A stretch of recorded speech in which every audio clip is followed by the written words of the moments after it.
bukan sekadar bercakap di hadapan orang, tapi ia menunjukkan akhlak kita dan rasa kasih sayang kita terhadap orang-orang lain.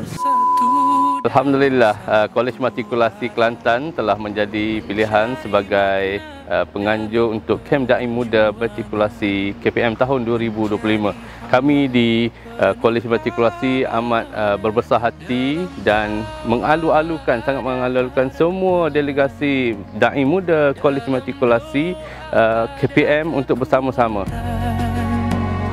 Kami belajar erti dakwah.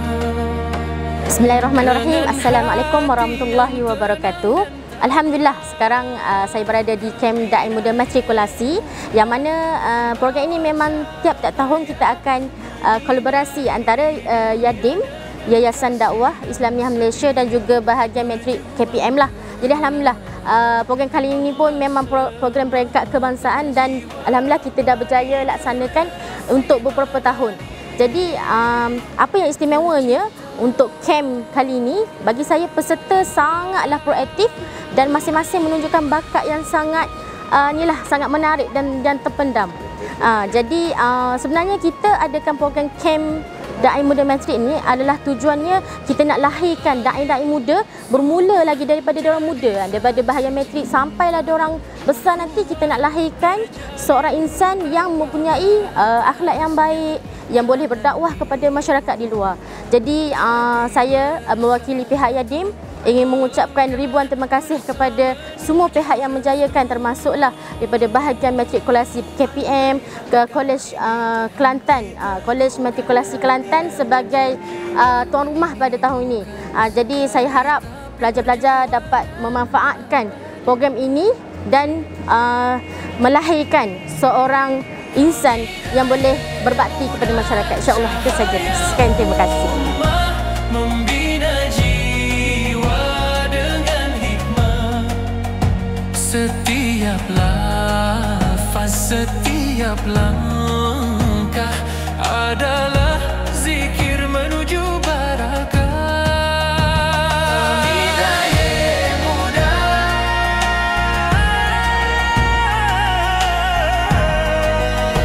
Bismillahirrahmanirrahim. Assalamualaikum warahmatullahi wabarakatuh. Saya Saifuddin bin Hasnon, Timbalan Pengarah Kolej Matrikulasi Kelantan, mewakili pengarah Kolej Matrikulasi Kelantan.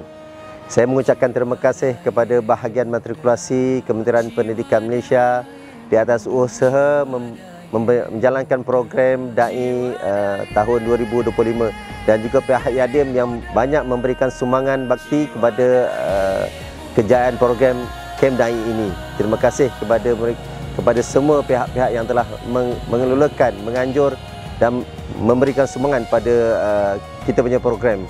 Dan harapan saya semoga semua peserta-peserta yang mengikuti kem ini dapat menjadi seorang pemimpin yang berpengaruh di dalam kita punya persatuan, pertubuhan untuk demi kejayaan bangsa dan negara kita, insya-Allah. Assalamualaikum.